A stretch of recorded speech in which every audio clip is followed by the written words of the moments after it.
आपको बता दें कि श्रावस्ती जनपद से बड़ी खबर आ रही है। श्रावस्ती जनपद के सिरसिया थाना क्षेत्र के भरथा रोशनगढ़ ग्राम प्रधान फरीद अंसारी के लड़के ने दिया ऐसा बयान कि जिसको सुन करके आपके उड़ जाएंगे होश।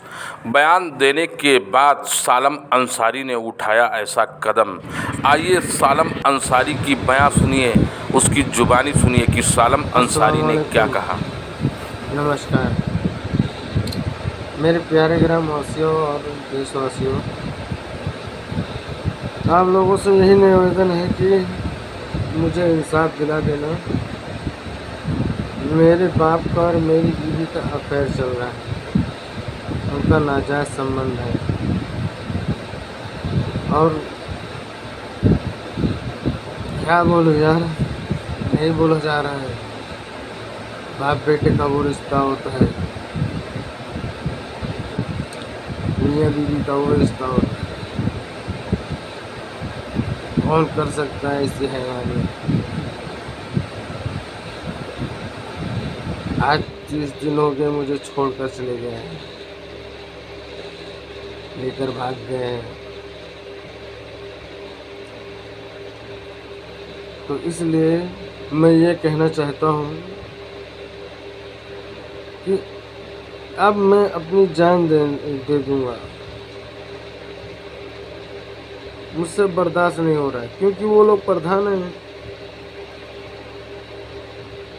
मैं अकेला हूँ, मेरे साथ कोई नहीं है। देखो, जिसकी लाठी होती है उसी का भैंस होता है कि नहीं। तो चाहे अड़ोस वाले हो, चाहे पड़ोस वाले हो, चाहे भाई हो, चाहे पटीदार हो, जो बात है वो हकीकत में सीधा बोल रहा हूँ। तो आज मेरे साथ कोई नहीं है, मैं अकेला पड़ गया हूँ। आज 1 महीने से मैं घुट घुट के मर रहा हूँ। 1 महीने में मैं केवल 2 या 3 दिन में खाना खाया हूँ, वो भी ज़बरदस्ती पे। तो मैं योगी जी से और मोदी जी से यही निवेदन करता हूँ कि मेरे बाप का नाम है आफ्ताब अहमद और फरीद अहमद, और मेरी बीवी का नाम है शायरा, चांदनी उसको बोलते हैं। वो उसका घर तड़वा मोहल्ला में है, भिंगा में। उसके बाप का नाम है नबी सबक। मैं उसके बाप को बोलता हूँ तो वो सीधा बोलते हैं, जब वो कमा के खिलाते हैं। तो अब मैं क्या बोल सकता हूँ, क्या करते हैं, अब मैं देखने नहीं जा रहा हूँ। तो मेरे मौत के हकदार उसके बाप भी हैं। वो अपनी बीवी को अपनी बेटी को तंबी नहीं कर सकते हैं कि तुम ऐसा क्यों कर रहे हो। मैंने इसीलिए उसको मैंने मारा। तो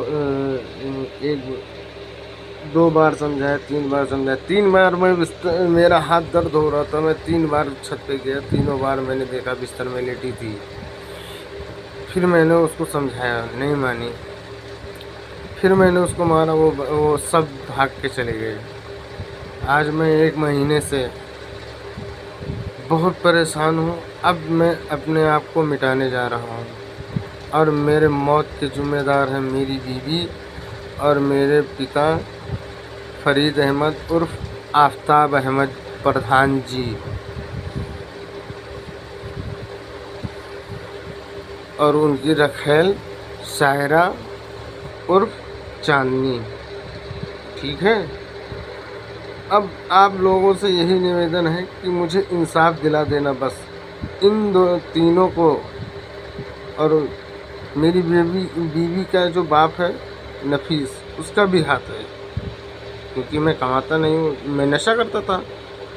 तो नशा छोड़ने के लिए मैंने 1 साल तपस्या की कि मैं किसी तरह, मेरे ऊपर से लांछर भी हट जाएगा और मैं नशा मुक्त भी हो जाऊँगा। जो है मैं सच इसलिए मैं बोल रहा हूँ। लेकिन और मुझे फिर दुकान पे उन्होंने कष्ट की कि दुकान पे बैठो। मैंने जिस दिन दुकान खोली उसी दिन सामान में लेके आया। रात को मैं सामान लगाया, सामान लगाने के बाद रात को मैं आ रहा था वही 1 बजे। हर जगह से मैं पहुंच गया। मैं अपने गांव में जैसे ही मुड़ा, पता नहीं, अल्लाह बेहतर समझे, शैतान है या सियार है या कुत्ता है या कौन सा चीज़ है, क्या है, कोई बला है, आके सीधा ना मेरी गाड़ी के आगे लड़ा ना पीछे लड़ा, सीधे बीच में घुस गया।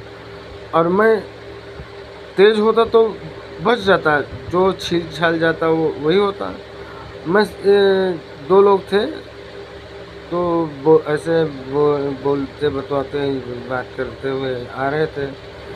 अब एक बैग आके घुस गया, वो मुझे पता ही नहीं चला वो क्या हो रहा है। जब मैं अपने हाथ की तरफ देखा, मैंने कहा कि अल्लाह, मैं उसको, वो मेरे से बोला, सालम दादा तुम्हारा ठीक है कि नहीं ठीक है। मैंने उसको बोला तू अपना बता ठीक है कि नहीं ठीक है, मेरा हाथ टूट गया। फिर एक लड़का था बेचारा, अल्लाह उसको बहुत कुछ दे, जुन्ने बाबा का लड़का, वो खड़ा था वहाँ। वो बेचारा दौड़ के आया, मुझे उठाया उसने, और उसने उठाया और मुझे मेरे हाथ को उसने पकड़ा। फिर उसने मुझे बैठाया अपनी मेरी गाड़ी पे, वो मुझे घर तक छोड़ के गया। तो पैसे के लालच में मेरी बीवी ने मेरे साथ बहुत बड़ा धोखा किया। तो मुझे इंसाफ चाहिए। ये चीज़ योगी जी से और मोदी जी से मेरी निवेदन है कि मेरे बाप को और मेरी बीवी को और मेरे ससुर को जेल होना चाहिए। मैं आप लोगों से निवेदन करता हूँ, अगर नहीं मिला मुझे तो मैं समझूंगा कि आप लोग सरकार नहीं,